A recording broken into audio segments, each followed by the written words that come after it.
Okay, everybody.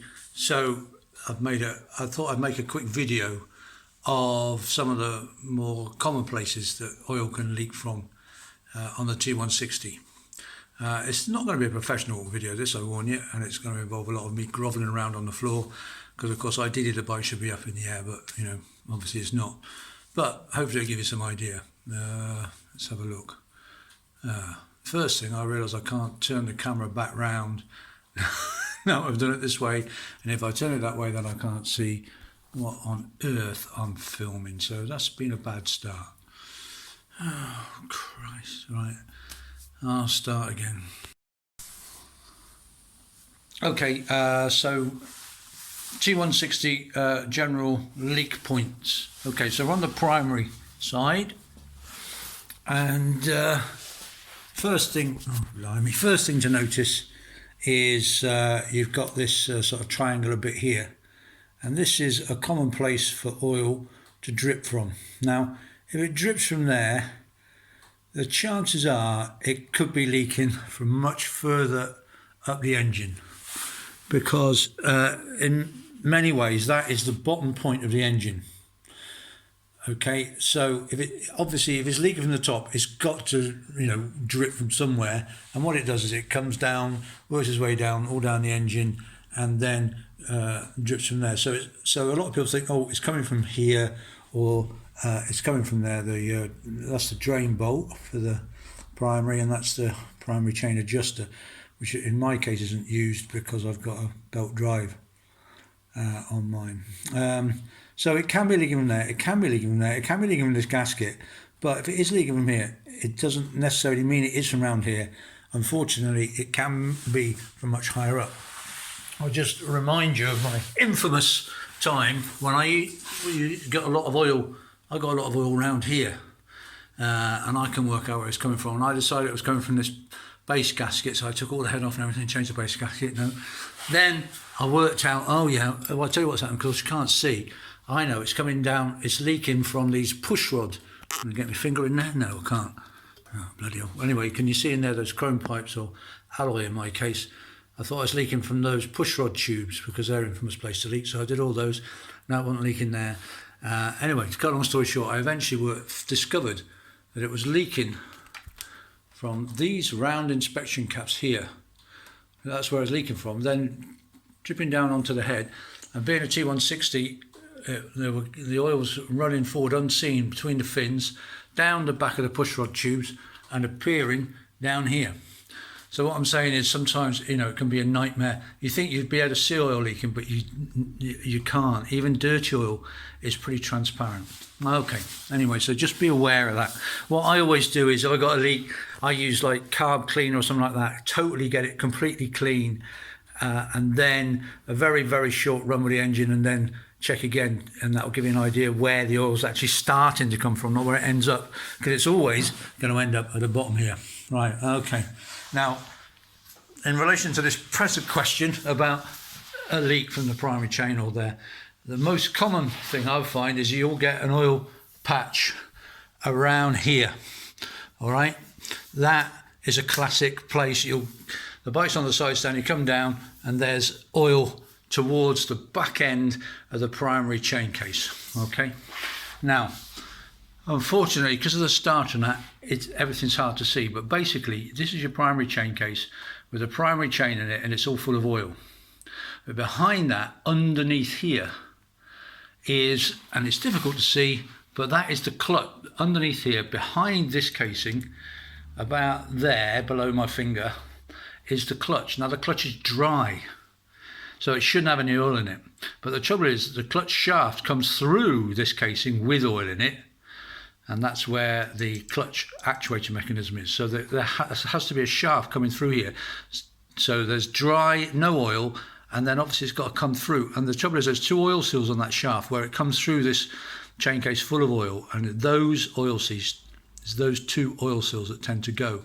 There's one on the actual shaft and one on what's called the pull rod, the actual little rod that activates the clutch. There's a little oil seal on that, and there's a big oil seal on the main shaft, and it's those that go. Now, I'm going to try and show you this, you know. So, I didn't bloody see this right. So here, this this is the chain case full of oil.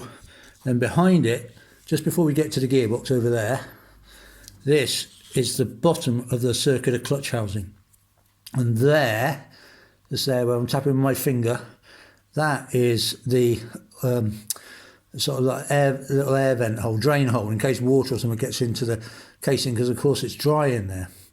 Now, if you see the oil is dripping out of there, that's the place to check. That's the classic sign, because that should never have oil dripping out of there because it's dry, there's no oil in there.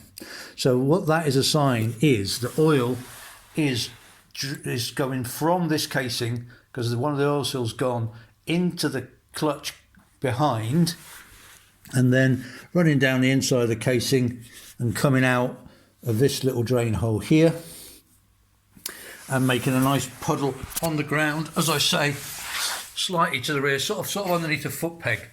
So if that's where your oil is forming, then for my money, 9 times out of 10, your oil leak is probably these oil seals going into the clutch. Of course, it doesn't have to be, but 9 times out of 10, for my money, that's probably where the leak's coming from. Okay, other, of course, they can leak from bloody anywhere, but there we go. Right, I think Warren was saying that it can leak from the, I've not had this, but you know better than I, this is your oil filter cap. And I think Warren was saying that it can leak, it leaked from there. Just by the by, you might have noticed, recently I posted about, I've changed this T160, the neutral switch. What I forgot to mention doing that is that if the switch goes, it actually leaks through the switch. And that's what I had recently. I had a small pool of gearbox oil. So not only does the damn switch not work, it actually leaks oil when they break down. So they're a complete pain in the ass. So that's another reason for replacing them. They can leak from anywhere, of course. Yeah, push rod tubes on any Triumph. But I use the X-ring seals, and I've never had a leak from the push rod tubes. Maybe I'm just lucky, but I never have.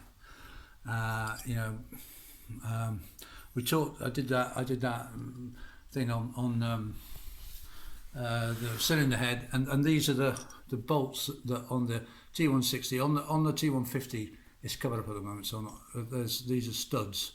But on the T160 these are bolts. Okay, which I think are there to stop oil coming up and leaking out of them. Yeah, oil can leak just about anywhere. One thing that I have found, on the Norton I had sort of black oily leak around here, and that isn't actually oil, it's actually rich petrol leaking from around the exhaust flanges, not on the T160, but that's something to bear in mind. Around here, if you've got black oily, it's possibly not the gasket or anything, it's probably just the actual manifold joints, and that's actually rich oily petrol. So okay, if you've got a leak there, obviously yeah, these covers prone to leak, but I can honestly say on my bike, famous last words, I would say it's over 99% oil leak free. Luckily you probably can't see that, you can see it a bit. There is no oil. Okay, they can be made oil tight, but they are a bit of a pain. Under here, that's the gearbox plunger, as it's called, which pushes on the that circular plate that I can't think of the name. The cam plate actually changes gear. It can leak from there. Where my finger is the drain plug. I probably can't see that, but it can leak from there on the gearbox. Yeah, the sump. Another place. A lot of people will say, "Oh, look, this is the sump plate." You probably can't see it, and there, I've got a drain. Move my hands. Try and do this upside down. I can't see what I'm doing. I can't move my finger in the right direction.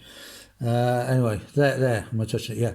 There's the. This is an LP Williams sump plate, so it's got a drain plug in it. Original sump plates don't. Now, again, a bit like on the primary chain case, people will say, "Oh, my bike's leaking from the sump plate." Okay, there. But again, that's the bottom point of the engine. So any drips there, again, you see the oil can be coming right away. It can be working its way down. You can't see it. It goes down the back of the engine, down the front of the engine. You can't see it. And where does it end up? It drips off the bottom of the sump plate. So again, just because your sump plate is dripping doesn't mean it's a sump plate gasket that's gone. Of course, it could be, but it could be coming from anywhere. So, and that's the problem, is actually finding out where the bloody oil's coming from, of course.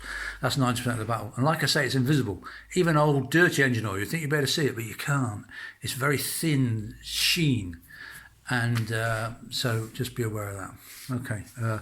I've probably forgotten to mention about 20 places where it might leak from, but I think those are possibly the most common leak points on a T160. Okay.